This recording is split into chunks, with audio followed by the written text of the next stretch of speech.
Hello, and welcome back to Mystery of Raid. The following is the hero story of Victor Goldmane, the Guardian hero introduced in Heavy Hitters.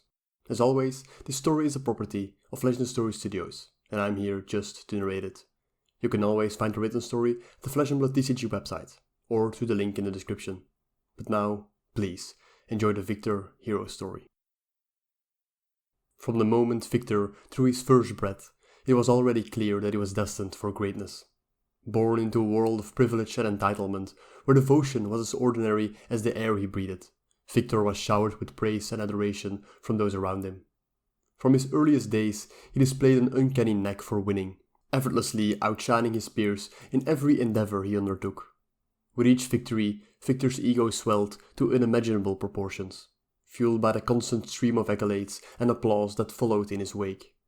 To him, the world was nothing more than a stage upon which he could showcase his unmatched brilliance, and he revelled in the attention and admiration that it brought. As Victor grew older, his insatiable appetite for success only intensified. He craved more victories, more accomplishments, more adulation. And when he was inevitably entangled in turmoil, his family, a boisterous gang of enablers, rushed to his rescue, shielding him from the consequences of his actions, deciding to celebrate how powerful he was instead. Yet, even for them, Victor's excesses proved too much to bear, pushing the boundaries of tolerance until it became a burden too heavy to carry. In Victor's mind, the world existed solely to cater to his own desires, and he saw no reason to temper his ambitions or consider the needs of others. He was blind to the suffering and hardship that surrounded him, so consumed was he by his own sense of entitlement and self-importance. And so, when his family could no longer stomach the havoc wreaked by his indiscretions, they reached an unanimous decision to rid themselves of the relentless nuisance that was Victor. With a mix of relief and expiration, they orchestrated his banishment to the farthest reaches of the world, hoping that in the vast expanse beyond their borders he might either stumble upon land to call his own, or, failing that, cause chaos far away from their own lives.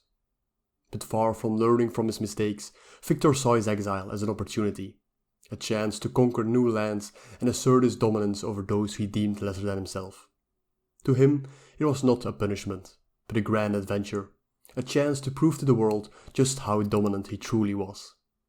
And so, with his head held high and his heart filled with boundless confidence, Victor set out into the world, blissfully unaware of the mayhem and destruction that lay in his wake. For him, the journey was not about self-discovery or personal growth. It was about conquest, pure and simple. A woe betide anyone who dared to stand in his way. For Victor was the golden sun, unstoppable in his quest for glory and self-aggrandizement.